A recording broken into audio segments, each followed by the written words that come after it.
Hi friends, இந்த பைரவி அடுத்து என்ன நடக்க போகுதுன்றது இந்த ஒரு வீடியோவில் ஒரு குட்டி ப்ரெமோவாக பார்க்கலாம் வாங்க.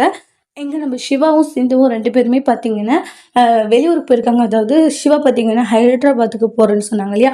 அதே ஊருக்கு நம்ம சிந்துவையுமே கூட்டிட்டு போயிருவாங்க. சிந்துவும், சிவாவும் அவங்க ரொம்பவே ஹேப்பியா இருக்காங்கன்னே சொல்லலாம். அதாவது அவங்க வந்து ஸ்விம்மிங் பூல்லலாம் குளிச்சுட்டு பயங்கர ஹேப்பியா இருப்பாங்க. அதுக்கப்புறமா ரூமுக்கு போனதும் ஒரு மாரி குளிர் ஜுரமா இருக்கும் சிவாவுக்கு. "என்னாச்சு டாக்டர்ன்னோனே?" "எனக்கு ஃபீவர் அடிக்கிற மாரி இருக்குன்றாங்க." சிந்துவும் என்னென்னவோ பண்ணி பார்க்குறாங்க, முடியல.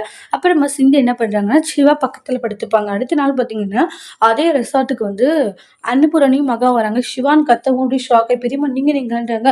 "என்ன சிவா உன் மேல நம்பிக்கை வச்சேன் நானு. ஆனா போயும் போய் இவ கூட எந்த சிவா இதுன்றாங்க."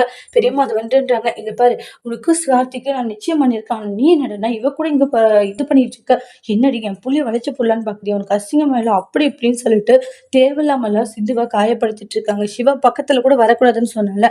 அதையும் மீறி இப்படி சிவா கூட வந்து க்ளோஸா இருக்க உனக்கு அசிங்கமா இல்லன்ற மாரியெல்லாம் பேசிட்டு இருக்காங்க. ஒரு கட்டத்துல அவங்க பெரியம்மாவே சிவா முதல் முறையா எதிர்த்து பேசுறாங்க. பெரியம்மா, நானும் அவளும் சேரக்கூடாதுன்னு சொல்றதுக்கு என்ன இது? ஏன்னா கோர்ட்ல நாங்க கேஸ் குடுத்துருக்கோம். விவாகரத்து இன்னும் நோட்டீஸ் வரல இல்லையா? இது சட்டப்படி பார்த்தா நானும் சிந்துவும் இன்னும் ஹஸ்பண்ட், ஒய்ஃப் தான் பெரியம்மா. நாங்க இன்னும் பிரியலல்ல அப்படின்ற மாரி ஃபர்ஸ்ட் டைம் எதிர்த்து பேசுறாங்க. அப்படியே அது சிந்துவுக்கு ஒரு மாதிரியான சந்தோஷமும் இன்னொரு பக்கம் பெரியம்மா எதிர்த்து பேசுறாங்கன்ற ஒரு அதிர்ச்சியும் கூட.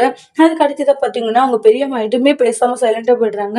சிந்து போயிட்டு சிவாவ கட்டி பிடிச்சுக்கிறாங்க. டாக்டர் முதல் முறையா நீ எனக்காக பேசியிருக்க.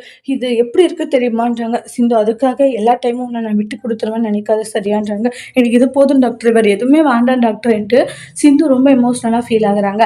அதோட இந்த ப்ரெமோவ முடிச்சிருக்காங்க. இனி வரக்கூடிய எபிசோட்ல என்ன மாதிரி ஒரு டோஸ்ட் வரப்போகுதுன்றத வெயிட் பண்ணி பார்க்கலாம். இந்த வீடியோ உங்களுக்கு பிடிச்சிருந்தா லைக் பண்ணுங்க, கமெண்ட் பண்ணுங்க, ஷேர் பண்ணுங்க. மறக்காம சேனலை சப்ஸ்கிரைபர் பண்ணிக்கோங்க. Thank you friends.